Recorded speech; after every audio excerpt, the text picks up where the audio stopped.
I'd like to welcome everyone to our third webinar here at the School of Science and Engineering at Tulane University. And the topic today is the undergraduate experience. Recently, Tulane had two task forces that published reports at the request of President Mike Fitz. And one of those looked at the undergraduate experience, and the other one looked at academic, scholarly collaborations at Tulane. So I've decided that each of the webinars this year would cue off of one of those two topics. So this one's the one on undergraduate experience. Before we get started, however, we do a little poll. And so this poll will be on the screen for 30 seconds. And we'd like for you to please take this opportunity to fill it in. This helps us to understand who our audience is, and then we can tailor our webinars to the people that are tuning into them. So I'll give you 30 seconds to fill out the poll.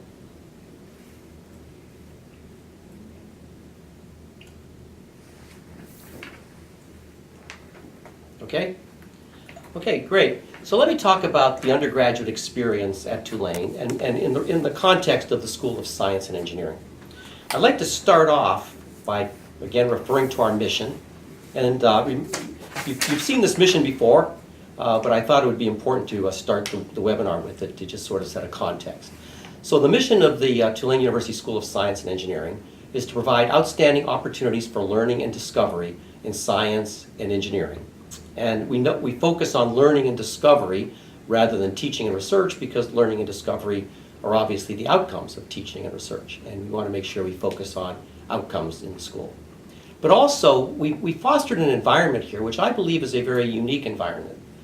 Not only does it integrate science and engineering in our school, but it also is an environment which is student-focused and research-intensive. That's relatively rare. There are a lot of research-intensive universities in the country. The number of them that are student-focused, like Tulane is relatively small. So that in itself is a rather unique feature of our school. But we're also transdisciplinary, and I like the word transdisciplinary, assuming that that is a word, because what it means is that everyone is deep into their discipline but works across disciplines. And so transdisciplinary is a very important aspect of the school, and it will be the subject of my second webinar this year, the one in the spring. We're also entrepreneurial, and we're responsive to the needs of the community. So all of those are the aspects of our environment, and I think it's important to put everything into that context. In order to achieve that mission, we have a number of things that we need to do. One of those is to position ourselves for a leadership role in a world where science and engineering are increasingly interconnected. Secondly, we need to provide students with the broad educational experience and a deep understanding of science and its applications and impacts. We have to have departments that are of sufficient size and critical mass to be competitive for international recognition of their academic programs and their research impact. We have to have strong interdisciplinary ties among the departments of the school and with partners throughout the university and beyond. We need to promote a climate of cultural diversity and global awareness, and as I said, we need to be responsive to the needs of our community. Let's take a look now at what the undergraduate student body in science and engineering looks like at Tulane, and what the trend has been since the inception of the school shortly after Hurricane Katrina. As you can see, the total number of undergraduate students at Tulane University with a primary major in the School of Science and Engineering is now 1,800. That has grown steadily since the low point, which was a couple of years after Hurricane Katrina, of under 1,300 students. Now, I'd like to point out that I made a point there of calling these primary majors. This is the official data from the Registrar's Office, and the Registrar's Office reports all of the Tulane data in terms of primary majors. But Tulane has a growing number of students who are double majors. And if you look at the total number of double majors, where the secondary major is in the School of Science and Engineering, there are about 200 to 300 more students who are majoring in science and engineering as a secondary major in their double major. That includes about 50 students who are enrolled in our coordinate major in computer science, which has to be coupled to a primary major, and where the students in their senior project need to apply computer science to their other major. So we have over 2,000 students who are majoring in a science and/or engineering program at Tulane, fully 1/3 of the student body here at Tulane. The next slide shows what our undergraduate degree programs are. These are the undergraduate degree programs that we currently offer. You can see that there are a number of Bachelor of Science degree programs. In fact, we offer Bachelor of Science degrees in virtually all of the science disciplines. We also offer 3 Bachelor of Science in Engineering degrees. Those would be ABET accredited engineering programs. That would be biomedical engineering and chemical engineering, both of which existed before Hurricane Katrina. And then the engineering physics program, which was added since Hurricane Katrina and is ABET accredited as well. A 4th program, computer science, as I mentioned earlier, is a coordinate major, and that program is new and already has 50 students enrolled in it. There are 2 other areas that we're exploring at this time. I put together a task force that's been looking at the interface of the geosciences and engineering, and that task force reported to my board of advisors recently, and we will be looking at putting in place such a program in the near future. And then the other program that we've been exploring is neural engineering, because we're extremely strong in the neurosciences, and neural engineering is an engineering discipline of the future. So those are our programs. But in engineering or science or any undergraduate experience of any kind at a university is more than simply the courses that you take and the credits that you sign off for. There's an experience that goes beyond the classroom. And so what I'd like to emphasize is what that experience is and how we implement it here at Tulane. First off, the next slide shows the non-scientific technical skills that have been listed by ABET as part of their criteria for engineering accreditation. Now, these are part of the ABET criteria, but they apply to the sciences equally well, and they apply to all disciplines equally well. So these are all part of our curriculum as well. An understanding of the impact of scientific and technical work in a global, economic, environmental, and societal context. An ability to communicate effectively. An understanding of professional and ethical responsibility. An ability to function on multidisciplinary teams. Again, I like the word transdisciplinary. I think that any student that comes out of Tulane needs to have a deep, deep understanding of their discipline, but also that ability to work with others on multidisciplinary teams. A knowledge of contemporary issues, and a recognition of the need for and an ability to engage in lifelong learning. Now that's one that I think that I need to emphasize very much. Things change very quickly nowadays, and we want our students to be able to learn throughout their career because they're going to need to do that.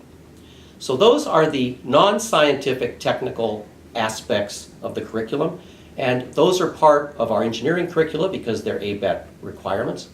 We are working to make that part of all of our curricula because those are skills, there's the so-called soft skills that students need in order to be good citizens and to excel in their professions. The next thing I'd like to do is talk about the curricular experience that we call the Grand Challenge curriculum. Recently, a number of universities in the country began offering what they called a Grand Challenges curriculum. And this Grand Challenge curriculum was written up by the National Academy of Engineering. Again, I think it applies equally well to scientists as it does to engineers. When I saw the components of a Grand Challenges curriculum, it immediately occurred to me that these are things that we do at Tulane. And so Tulane University is entering into the consortium of the Grand Challenges universities, and we are going into that consortium with all of the components in place, and it's just a matter of continuing to build on those. So let me tell you what the components of a Grand Challenge curriculum are. One of them is a creative learning experience connected with the Grand Challenges, such as research or design projects. Now, the Grand Challenges, as articulated by the National Academy of Engineering, really are in areas that you would expect: energy production, environment, health, global health, security. Those are, and there are others, but those are the areas that pose incredible challenges here in the 21st century. Following on the lead of the National Academy, many other organizations have come out with their lists of grand challenges. So it's become quite fashionable for everybody to have a list of grand challenges of the 21st century. But those grand challenges invariably focus on health, energy, the environment, security, etc. The same themes keep recurring. In the School of Science and Engineering at Tulane, we have two cross-cutting themes. One of those is health, cognition, and bioinnovation, and the other one is energy, environment, and sustainability. And in those areas of emphasis in our school, one finds all of the grand challenges. So students who do their senior design project in any of these areas, or who work on research projects in any of these areas, are fulfilling the first condition of a grand challenge curriculum. We have 250 of our students right now working on research projects in research labs. And of course, many of our students, especially the engineering students, are required to do design in their curriculum as well. So this is pervasive throughout our curriculum. The second is authentic experiential learning with clients and mentors that include interdisciplinary experience in fields such as public policy, business, law, medicine, ethics, and communications. The number of students in the School of Science and Engineering that are doing internships is growing quite rapidly. And this has become a big part of our culture as well.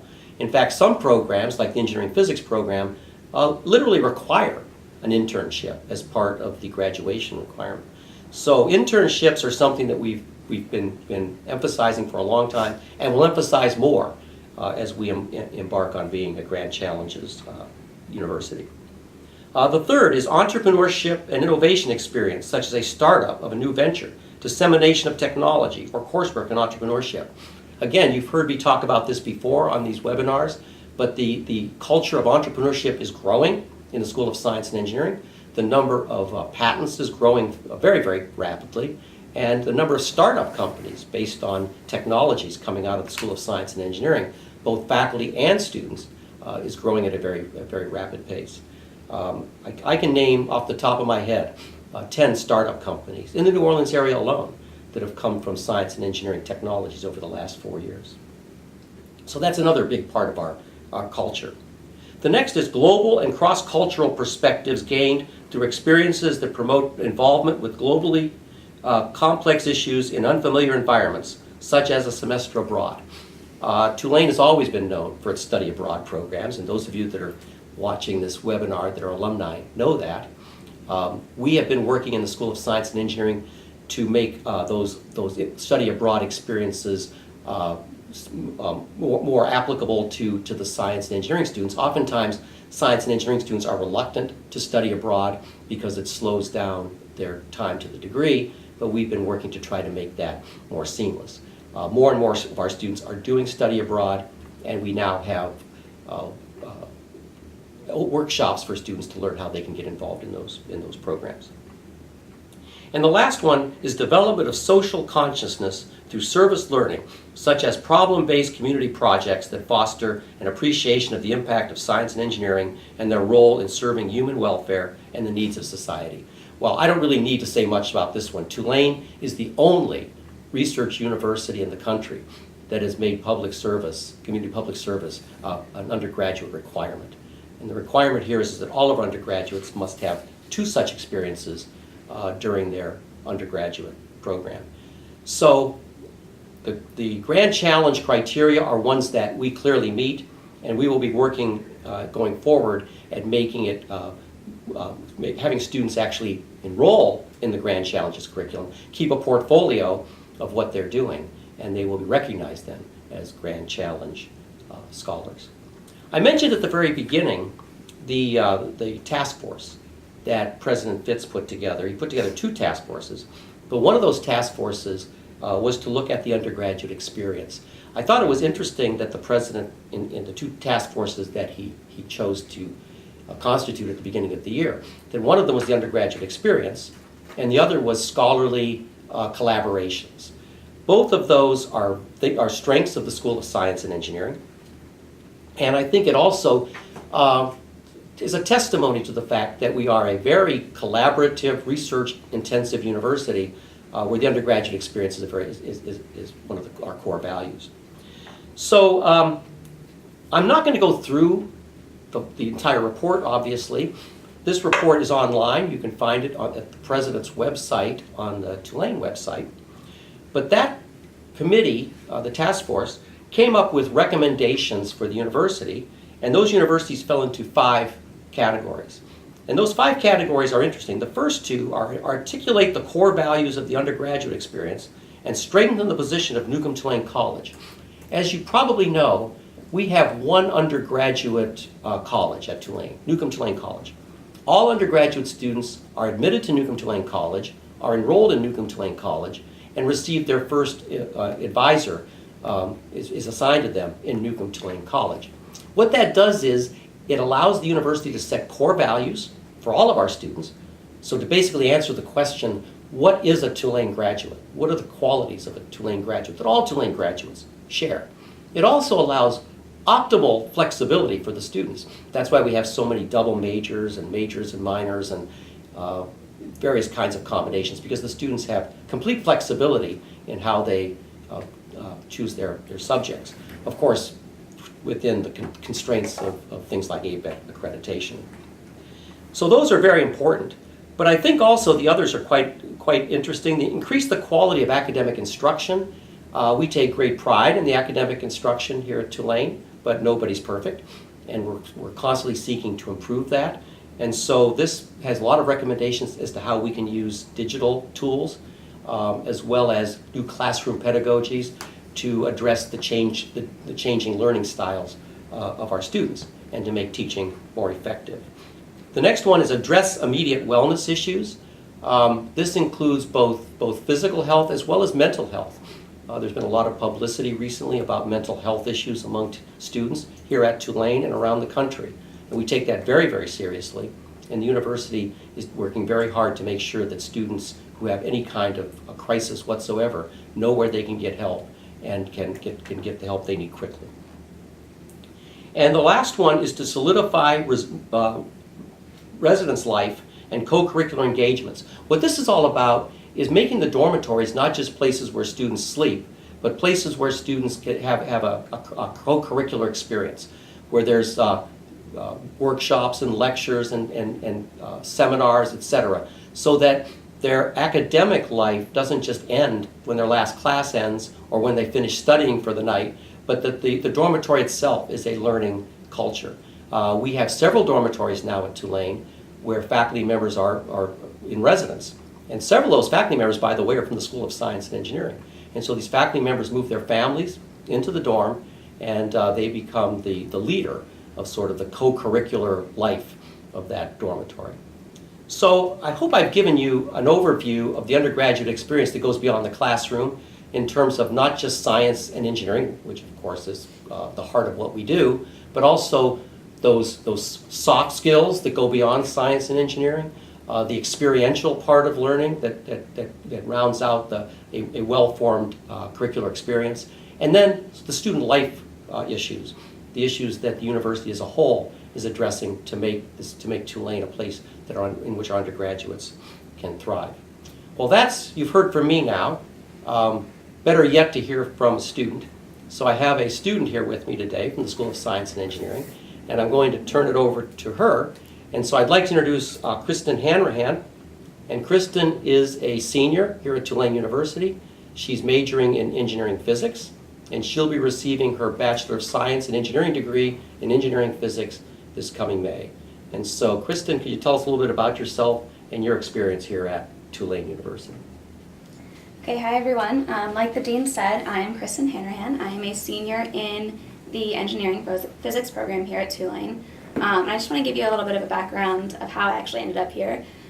So I was born in New Orleans and then moved to Central California and lived most of my life there. When it came time to look for schools, Tulane was always on the radar. And I eventually decided it was the best fit for me to get close to my extended family, but also return to the city of New Orleans and everything here. As a freshman, I was pretty in between majors. I knew I wanted an engineering major, so I looked pretty extensively into chemical engineering and engineering physics. Overall, the engineering physics program, for those of you who don't know, it's a pretty new program here at Tulane. a strong focus in applied sciences, so we take a lot of physics courses, but also a ton of engineering courses, obviously. And I really like the flexibility of the program and the things that I would be able to do, which I'll touch on in a second, but it was just overall the best fit for me. So I know that the dean went over the Grand Challenges curriculum. I want to take a second and go through those and my personal experience, my personal undergraduate experience, the topic of this webinar. So first, the most important thing to me has been the design projects. So in my major, we're required to do 2 separate design courses. One is a sophomore and one is a senior. So our sophomore design tends to be a bit more creative. We were given the semester and about $100 to design and prototype anything we wanted. Someone in my group had recently seen the Seinfeld episode with a car periscope, so naturally that's what we decided to do. And by the end of the semester, we actually had a mostly working PVC periscope with some nice little pulleys to raise it to a height of about 6 feet, I believe. And we actually were able to mount it in the sunroof of my car and drive down St. Charles at around 40 miles an hour and still see somewhat clearly out of the top of our periscope. So that was obviously a really fun project, but it was a great way to incorporate the design in multiple iterations and just kind of the engineering approach overall. So that was definitely a highlight. Now as a senior, our senior design project is a bit more serious. We have to work with an industry partner. So I'm working with a local startup called Connected Earth Sciences, and we, over the course of the year, will develop a sensor system for wetlands data monitoring. So this project is a bit more focused. We have weekly presentations, progress reports, lots of separate meetings outside of class. We can't just get it all done at once, but it's really teaching, I think, all of us a lot. There's, I think, 12 to 15 people in my design class right now. We're all working on separate projects with different industry partners. So it's great to hear from them and what challenges they're having, as well as be able to brainstorm collectively and fix all of our problems with a fairly limited budget, but plenty of time. So overall, the design projects are definitely what I consider to be one of the most important parts of my engineering physics curriculum. Moving down, interdisciplinary experience. I personally, as a Tulane, you have to take a lot of core curriculum, so a fine art and humanity and social sciences. So we all had done that. I personally gained more interdisciplinary experience through my internship. So the dean touched on that engineering physics we have to have an internship, it's required. So for my first summer internship, I worked with a company called Opux Products in Covington, Louisiana, and they're a manufacturing company, and they use a lot of SolidWorks. So when I was there, I was using SolidWorks every day, all day long, and as I and the rest of the engineers noticed that using trying to add their part information and ordering information into the SolidWorks toolbox, so their standard nuts, bolts, and other hardware, was pretty difficult. They could add the information, but it wouldn't always be transferred. Their tool room had maybe 3 of the same screw, just under 3 different part numbers, so ordering was a hassle, and assembly, according to the shop foreman, assembly was really hard. So my project was to actually revamp the entire system and design a new toolbox with the same parts. So it was about 3,000 standard parts, but separately modeled, not part of SolidWorks, and had to go through purchasing, the engineers, the tool room, the shop foreman. So that actually gave me a ton of experience in communicating across those different departments. I mentioned that my senior design project is with this local startup called Connected Earth Sciences. But through both of our design classes, we talk a lot about entrepreneurship, and I know a couple project groups plan to take their products to market if possible, but a lot of focus on what a startup might entail and the difficulties that you might face, both through those design classes and other humanities. A big thing is a semester abroad. Unfortunately, I was not able to go abroad through Tulane, but I did have a second internship experience with a company called Furlough in Spain, in northern Spain, and that was a lot of fun. It was over summer, but I also got a ton of work experience. So I know from my personal experience and from many friends, most of whom who have studied abroad with Tulane, the global experience is really something of value, and definitely expands all of our horizons a little bit, even hearing the stories from afterwards. And then service learning is obviously a big component of the Tulane curriculum. So the dean mentioned we do have a first tier and a second tier service learning. So for my first tier, I worked with the Boys and Girls Club of Southeast Louisiana and spent 20 hours throughout the semester going there, helping these kids with their homework as soon as they came to the center from school. I played a lot of flag football, a lot of hopscotch, but just kind of overall hanging out with these kids. And they all of course want to know about college and school and what Tulane's really all about and how can they get into Tulane as a fourth grader. So lots of fun. Again, the second tier is normally more serious. So I just completed mine with Higgins High School on the West Bank. That was a bit more involved. So we visited the class several times throughout the semester, and they were each student was working on their own independent research project. So our job as Tulane mentors was to go, and we each had a group of 5 or 6 students, was to go to the high school to have them work through their problems with us and offer solutions. We talked to them about, coming up with a successful elevator pitch for their project, appropriate study designs, how to actually write up their report and give a great presentation, things like that. So we were teaching them a lot, but they also they asked us about our design projects, and they came up with some pretty great solutions, really creative solutions that we might not have thought of. So they were also a huge help for my class's senior design projects. So that should hopefully give you an idea of my personal grand challenges and undergraduate experience. I believe now the dean and I are going to take your questions. Yes, so it's time for questions. So we'd like to spend the rest of the time with questions. The way this works is that you send your question in to either you can address it to me, you can address it to Kristen, you can address it to both of us, however you want to do it. So let's see, do we have any questions? So I see the first one is for me. What can you tell us about the timeline of completion for the makerspace and how will it benefit future students? I'd be happy to answer that question. So I mentioned earlier the entrepreneurial climate here at Tulane. We have a lot of students that have started to develop products and form teams and sort of pre-incubated companies, etc. But we've decided to fuel that excitement by giving them a place where they can do that. So there is for those of you that went to Tulane, you might remember the old machine shop, which by the way was originally the blacksmith shop at Tulane, that had become the machine shop. We're in the process right now of completely remodeling that space to turn it into a makerspace. It will have a mezzanine where students can sit at workstations or tables or whiteboards and come up with their ideas. I'm told that that's called ideation. And this will have a place to ideate on this mezzanine. And then there will be a ground level where there will be manufacturing tools like 3D printers, laser cutters, etc., where they can build their prototypes. And there will be lots of room for them to interact with one another. We view this as a multidisciplinary space where students from all different disciplines will come, and maybe little nascent companies will be formed. The timetable is to have it ready to go by next summer. In fact, right now they're working on the final design, and construction will start soon.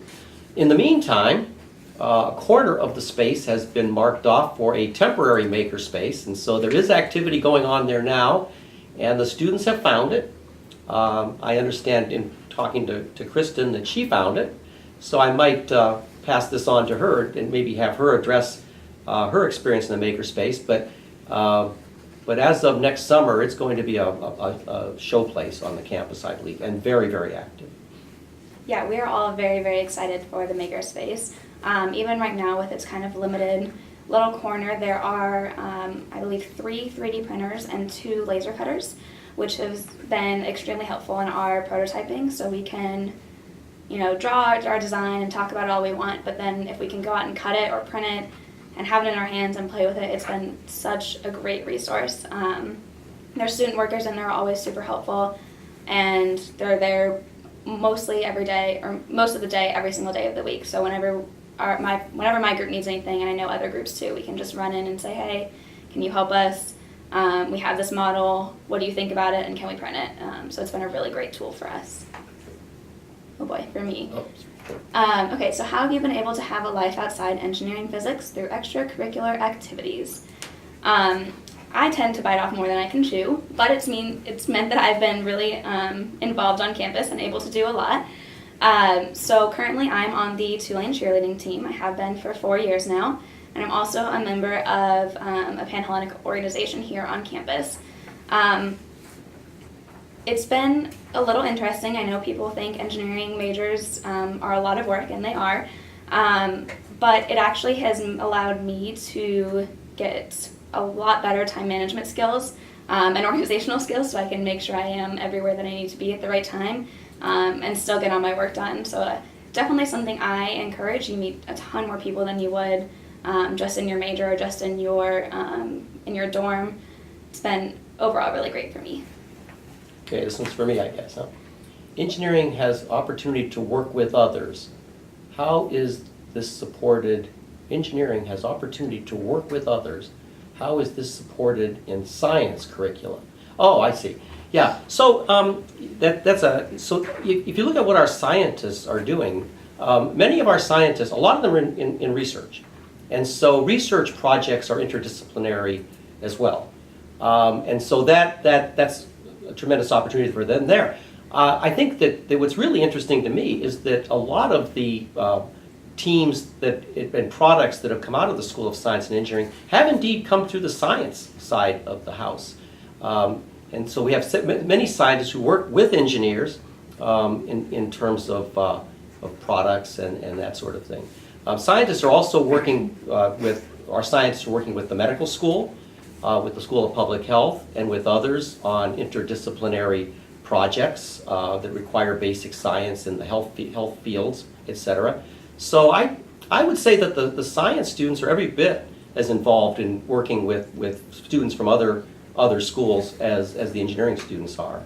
I'll give one other example, the environmental studies area, where you have a lot of science students working closely together with students in the liberal arts and in social work, etc. So yeah, they're quite I'd say that the working with others, the interdisciplinarity cuts across every discipline in the school, and I would say that it cuts across every discipline at Tulane, as a matter of fact. Okay, for me, what has been your favorite class, experience, or opportunity with science and engineering? Well, I already went into my sophomore design in my car periscope, so that was really great. Another highlight for me was actually an independent study course I took. So with Dr. Schuler on campus, he runs the physics labs. If you took Physics 101, you probably had him. He allowed me to do an independent study class called Design to Build. So throughout the semester, he just gave me a few smaller projects to get an idea of different design methods and things like that. So through that semester, I 3D printed a Nerf gun, always exciting, and he helped me figure out a circuit for a speaker. So I laser cut the box for the speaker, put in all the components, soldered it all together, to be able to play from like a headphone port, so I could play music from my phone on my homemade speaker. We also started to get into microcontrollers, so that was a great way for me to get a little bit of experience in a lot of different things, and also get course credit for it. So independent study was great. What was your favorite class? My favorite class was definitely dynamics with Dean Altiero. No, it really was though. It was very useful and I'm just kidding. well taught. No, I agree. No, it is. It was my favorite. That and statics as an engineer. We talk about fishing for a compliment. Okay, next. Okay, for me, what advice do you have for students who want to succeed in the current tech economy? That's a great question. As you know, it's pretty obvious that technology is accelerating rapidly, and the changes happen daily anymore in our economy. And this has caused a lot of people to have obsolescence in their careers, because the things that they do and that they do well are no longer needed as technology displaces it and the economy moves on. Earlier, I listed those skill sets that we try to imbue in our students here at Tulane. I would say that one about lifelong learning is really important. if we get no other message across to our students, they need to understand that what they're learning here at Tulane, more than anything else, is how to learn. And that they've got to, whatever skill set they develop here at Tulane is going to serve them well, but it's only going to serve them well for a short time, because they're going to put themselves out of business through their own creativity unless they can keep up with those changes and always adapt to what is the next thing that needs to be done. So I would say lifelong learning is really, really important. I'd also say, though, that you need to really be good at what you do. When you pick a discipline, you can't be shallow in that discipline. You have to understand that discipline in depth. But you need to have those soft skills as well. You need to be able to communicate. You need to be able to work with others. And you need to understand the implications of what you do. You know, in our society, with the tremendous changes that technology is bringing to us, there's lots of room to do things wrong, or to do things that don't serve society well. And so we want also, you know, in order to be successful, you need to be a good citizen. And you need to always be working for the betterment of the human condition. But again, lifelong learning is very, very important, especially with the pace that things are changing now. Okay, for me, what are your plans post-graduation? A $1 million question for all of us seniors. So I plan to go into industry. I'm currently reaching out to my previous internships, particularly Blade Dynamics, so a local company. I hope to stay in the area and find a successful full-time job in industry. But it seems to be pretty split between students wanting to go into grad school and into a full-time job right away, especially in the engineering physics program. A lot of students want to go into grad school and further specialize. So those are... Yeah. Let me add to that what she just said. I think that, so the last year's engineering physics class that graduated, I looked at where they went, and literally half of them went to graduate school and half of them went to industry. It was really, really rather interesting. And the ones that went to graduate school went into very different disciplines when they went into graduate school. Some went into mechanical, electrical, civil, programs, materials engineering, etc. So, but that's been, that major in particular, I think, is kind of a microcosm of the university, sort of the grad school route and the business route, the industry route. For me, what resources do you plan to offer students to accomplish the Grand Challenges curriculum? Yeah, that's another really good question. As I said, a lot of the Grand Challenges curriculum we do as a university. I think that we just never called it that. These were just components of our curriculum that it turns out the National Academy has recognized as being very important. As we go to become a formal member of this consortium, what it means to become a formal member of this consortium is that you basically demonstrate that your students did these things, and then they get certified as having done a Grand Challenges curriculum. So one of the things we're going to do is we're going to help them to build to keep track of this, sort of have a portfolio of their successes, where they will log in what they've done in each one of these areas, and at the end of the day be able to show what those experiences were and how they contributed to their education.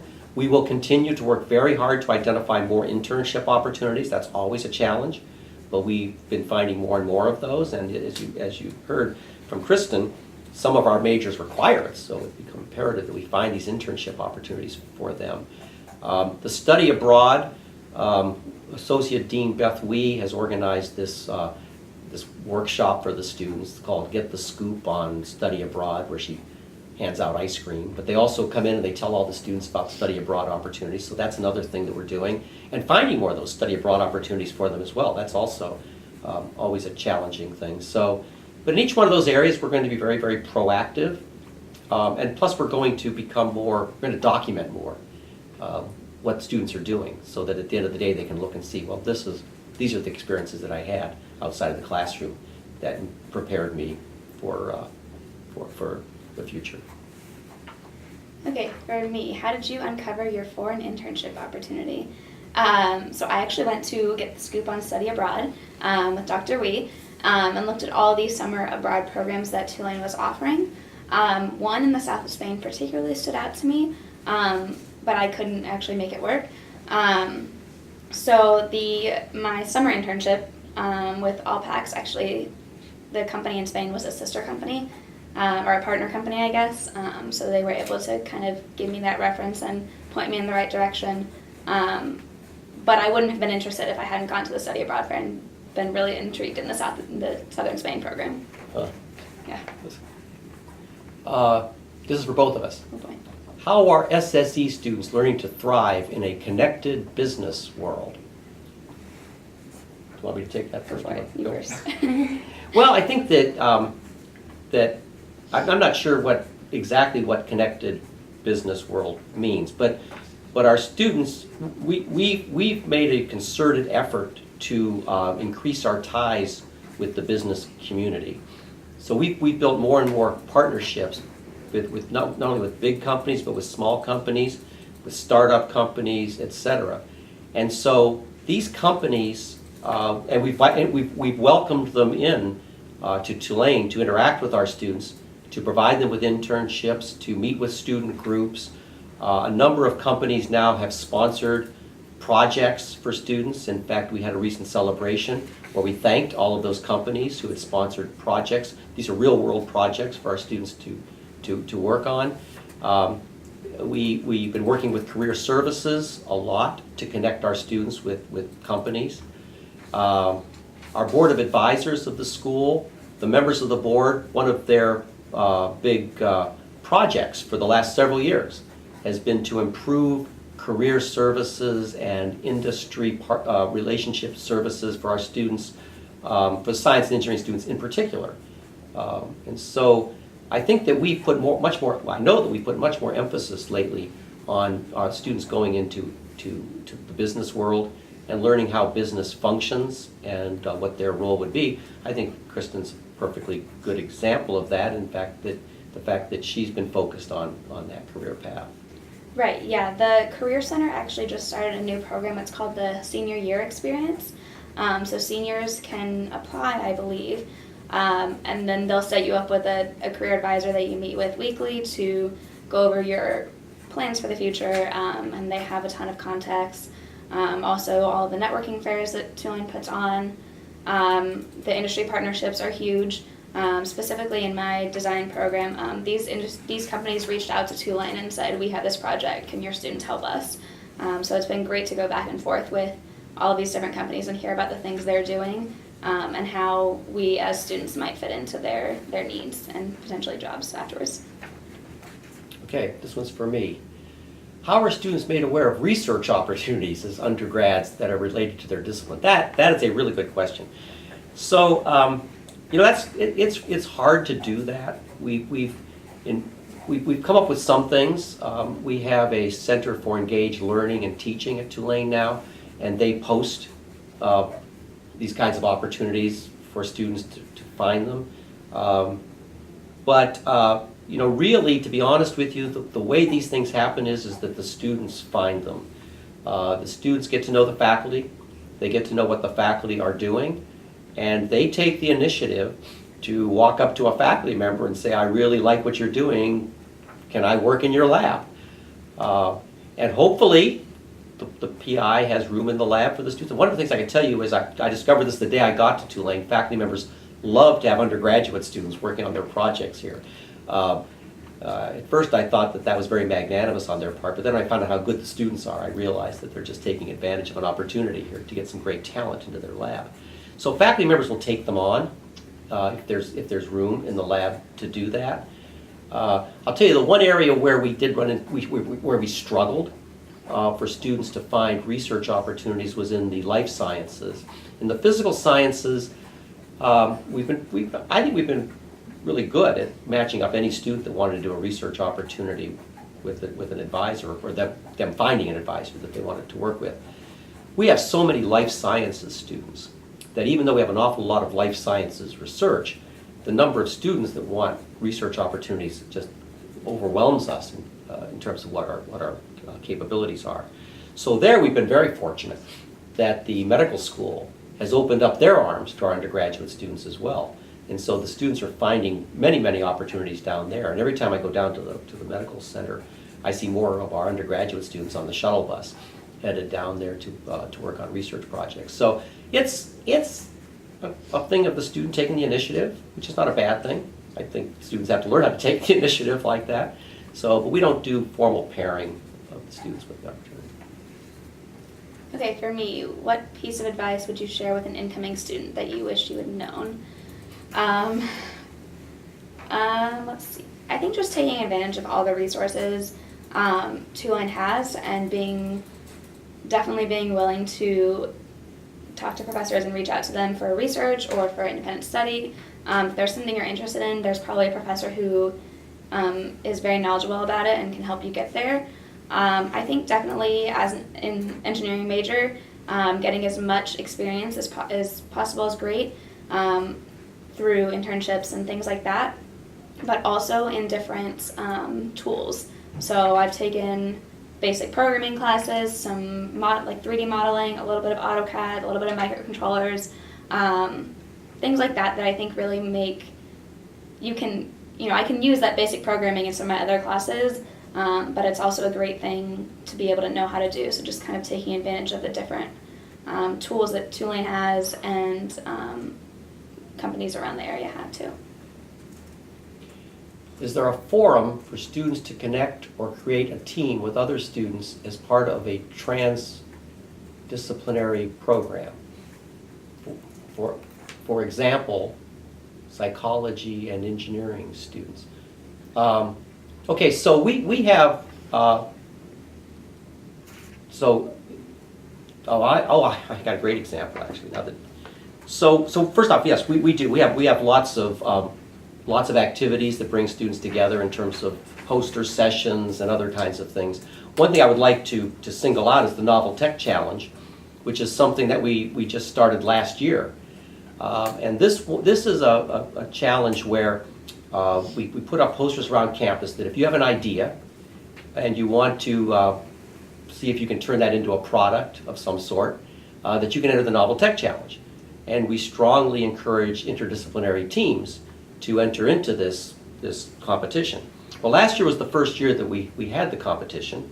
We had, I believe, 20 or so entries into it. We selected 10 teams, and those 10 teams were given some resources. They were given access. They weren't given access to the makerspace because we didn't have it yet, but they were given access to the tools that are going into the makerspace in various locations.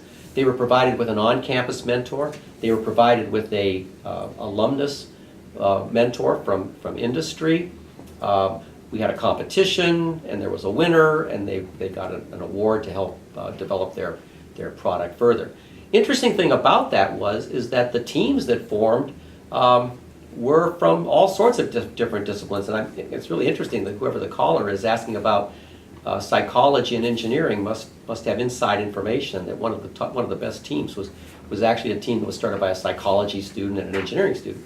But then those teams become they get the word out that they're developing this product, and then they add team members, and the team members might come from marketing or some other or some other discipline, the arts, whatever. And at the end of the day, we literally have teams with products, with the skill set necessary to make that product, market that product, business plan, etc. So that's one thing that we've done. But there are many, many forums. We have Research Day, where all of the students have posters where they all come and see each other's posters. Each one of the disciplines has their own research days that students are invited to. But I would say the one for the school as a whole is the one where students from all different disciplines are going to be there. They're going to see what other students are doing. And what happens is they might see something, I think the example of the psychology student and the engineering student, they might see something where the psychology student says to the engineering student, you haven't taken into account human factors here, et cetera. So that sort of activity, we do have a lot of interactions where students can come to. In fact, I would go so far as to say that that's really the whole idea of the School of Science and Engineering, is for these students to simply be learning and discovering in this environment where they just keep running into students from all of these other disciplines who have a different way of looking at that same subject. Oh, for me again? are there specific scholarships, grants from SSE available to existing students? Well, so the way scholarships, so there's, I don't know, there's one, scholarship is one thing, grant is another thing. The way scholarships work at Tulane is that the students are awarded the scholarship from the university. They're not awarded the scholarship from a specific school. Once they've been identified as a scholarship student, they are then assigned whatever scholarship is appropriate for them.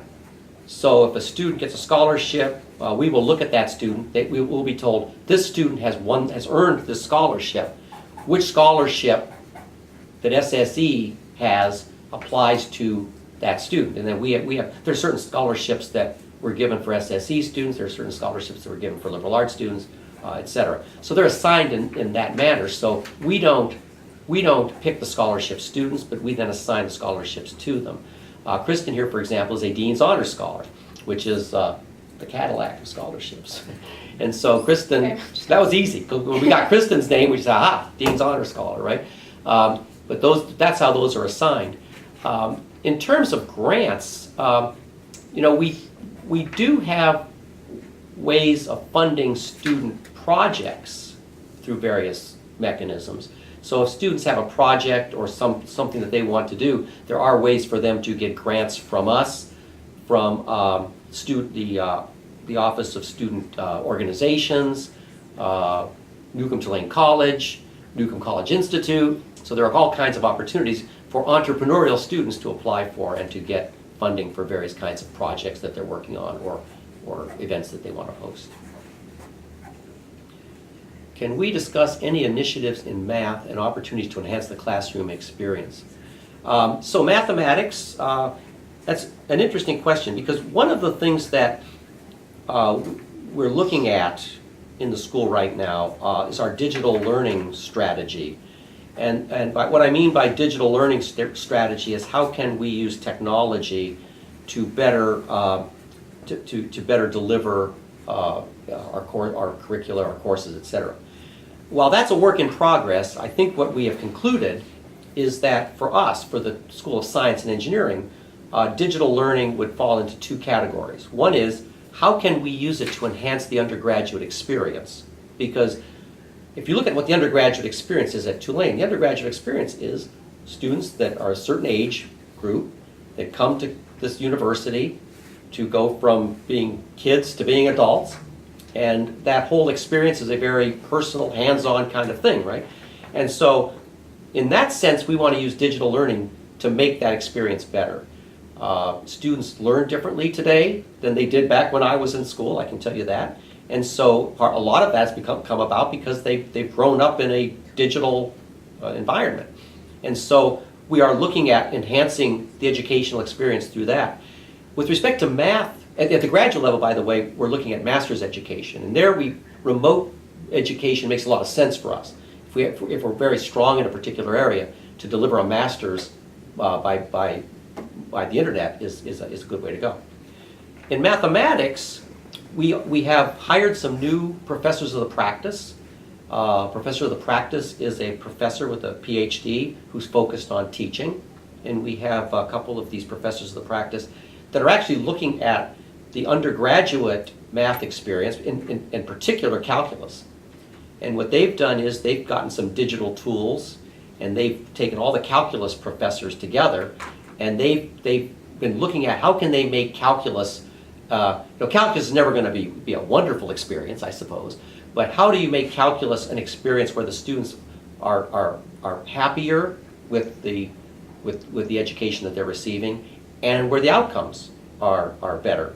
And so they're doing some very creative things. As a matter, one of the things that had happened in calculus was the number of students taking calculus is so great that being able to give them meaningful exams that could test whether they were not just learning a derivative, but were learning how to do mathematics, how to apply mathematics, was harder and harder to do because you needed to have them solving problems. And grading all that had become quite cumbersome. Well, these faculty members got a software package. They put together a process, and they've made it so that they are doing a very effective job of giving comprehensive exams, grading those exams in a timely manner, getting the results back to the students so the students can learn from their mistakes or whatever. And so I think that's an area where certainly the digital tools, along with faculty members who are focused on the learning experience, and I mentioned, by the way, I also mentioned one of the areas that the task force emphasized was improving teaching effectiveness. And so I think that there, of course, a lot of it's just caring professors, but I think technology is something that we're using more and more and more to make that experience more effective for today's students. Okay, for me, in your opinion, what can the school do to enhance the undergraduate experience? I think at this point it's a lot of smaller things. There's nothing, no major overhauls needed. Like the dean said, the digital resources could be a good help. I know, personally calculus, having, you go to class and then having maybe an outside lecture that's recorded online or some other outside resource just as a follow-up if you have more questions kind of thing. Just so you're getting more help from professors and from the departments without having to kind of either go find a tutor somewhere else or go off campus or things like that. That would be a really great help, I think. Trying to think of what else. Overall, living on campus definitely makes us all grow and learn a little bit. Brings us all closer to class too, so it's much easier to get to and from class and make sure we have study spaces. The library edition definitely helps. More study space on campus. Yeah, I think so. Bree, if you were able to garner greater funding, where would you like to increase spending? Always like to garner greater funding. So funding comes. There are two ways to target funding. One is funding to enhance, improve what we have, and then funding for new initiatives. So let me focus first on funding for what we have to make it better or to sustain a lot of the things that we're doing. When it comes to funding, right now, the biggest challenges that we face in terms of funding are funding to recruit faculty. Getting the very best faculty has become very, very expensive. Not only do they demand higher salaries because they're very, very good, but also they demand really nice labs in which to do their work. And they need to have startup conditions so that they'll be successful. So when I hire a new faculty member, I want that faculty member to come in, I want them to have a nice lab, I want them to have some funding, some seed funding, so that they can hire a couple students, get the equipment that they need, and ultimately be successful in bringing in their own funding, which is the ultimate goal there. Faculty are the most important thing that we have. If we have outstanding faculty members and we give them facilities in which they can be successful, we will continue to attract students like Kristen. If we don't have faculty members like that, working in facilities like that, we will not attract students like Kristen. It's that simple. So I'd say that my biggest challenge is faculty, being able to hire the very, very best. And then, of course, the next thing is if you do hire the very, very best, they're very marketable. So you need to keep them. So that's a huge expense, and the infrastructure associated with that. Staff also, we do not have enough staff at Tulane to do the kinds of things that our research is growing, and we need technicians, we need accountants, we need lots of people to support that mission. So those are the challenges. I think that in terms of new initiatives, I mentioned earlier on that I do want to expand the footprint of engineering here at Tulane University. I've been very clear about that from the day the School of Science and Engineering was formed. And so I told my board of advisors last week that in addition to continuing to make sure that our science base and our existing engineering programs are strong and getting stronger, I do need to garner resources for some new initiatives to bring in more engineering programs where they make sense for us, and most importantly, where they can be nationally competitive. That's really important to everything we do at Tulane. So I think we are out of time. I hope we got to all of your questions. I'm sure there are some that we didn't. And I'll look at those and I will put them on the agenda for next time. But again, the next webinar, please tune in. It will be focused mainly on interdisciplinary collaboration here at Tulane University and how the SSE plays a role in that. Thank you for tuning in.